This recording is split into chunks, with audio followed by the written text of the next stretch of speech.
नमस्कार साथियों, आज फिर मैं आपके लिए एक नया वीडियो लेकर आया हूं। मुझे उम्मीद है आपको मेरे पिछले वीडियो पसंद आए होंगे और आपको उनसे बहुत महत्वपूर्ण जानकारियां भी प्राप्त हुई होंगी जो आपके लिए उपयोगी हैं।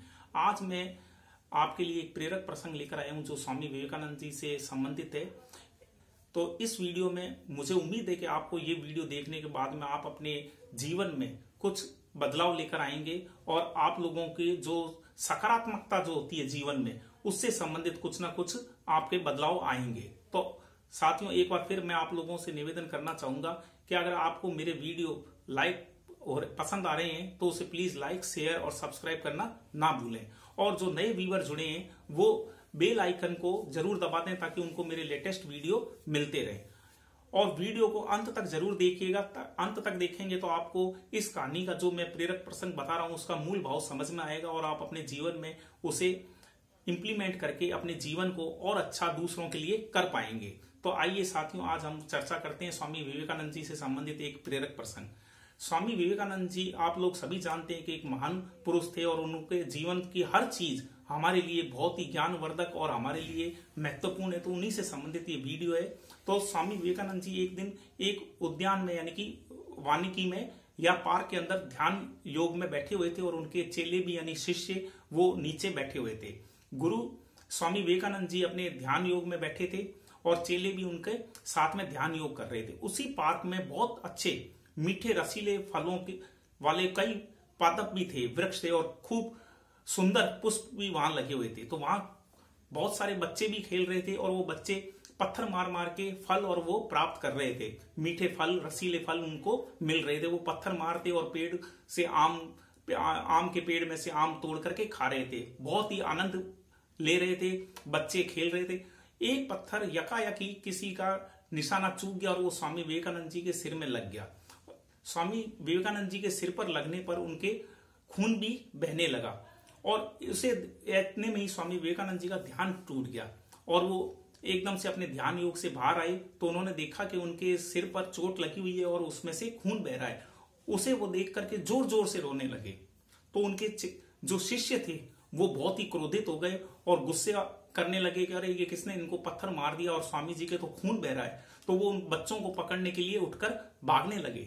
तो स्वामी विवेकानंद जी ने उन्हें कहा, शांति रखिए, धीरज रखिए, बैठ जाइए। तो क्या नहीं स्वामी जी, आपके इतनी बुरी चोट लगी और आप दर्द के मारे कर्रा रहे हैं और आपके रो भी रहे हैं आप। तो स्वामी जी ने कही, मैं रो इसलिए नहीं रहा कि मेरे चोट लगी है, मेरे चोट मन में लगी है। ये पत्थर की चोट मेरे शरीर की सिर के भाग में नहीं लगी, ये मेरे मन में लगी है। तो शिष्यों ने पूछा, क्या हुआ गुरुजी? तब उन्होंने बताया कि आप शांतिपूर्वक बैठिए और सुनिए।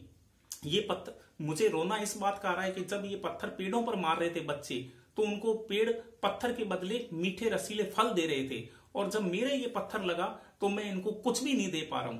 तो मुझे इस बात का बहुत ही दुख है कि इंसान ही एक ऐसा इस धरती के अंदर है जो थोड़ी सी बात होने पर ही बहुत जल्दी क्रोधित हो जाता है, अपना आपा खो बैठता है। अगर कोई गलत शब्द किसी से बोल देता है तो उसके प्रतिक्रिया में उसे अनर्गल बोलने लगता है और उसे गाली गलौज या मारपीट में भी उतारू हो जाता है। लेकिन पादप हुए, नदियां हुई, ये जितनी भी प्राकृतिक चीजें हैं ये हमेशा देने के लिए ही है। इसी प्रकार हमें हमारे जीवन में, मानव जीवन को भी दूसरों को देने के लिए हमेशा उपयोग करना चाहिए। ये नहीं है कि हमारे पास धन है तो हम धन से ही किसी की सेवा कर सकते हैं। अगर किसी के पास धन नहीं है और वो ज्ञानी है तो अपना ज्ञान का दान कर सकता है। अगर उसके पास ज्ञान भी नहीं है, धन भी नहीं है, तो वो श्रम के द्वारा किसी के दूसरे का भला कर सकता है। तो हमें हमेशा दूसरों के जीवन में खुशहाली लाने का प्रयास करना चाहिए। वो किसी भी प्रकार से, कोई जरूरी नहीं है वो धन से ही हो, हम उसे किसी भी रूप में, धन से, श्रम से, ज्ञान से, किसी भी रूप में हम दूसरों को कुछ ना कुछ दे सकते हैं। तो हर मनुष्य को हमारे अपने जीवन में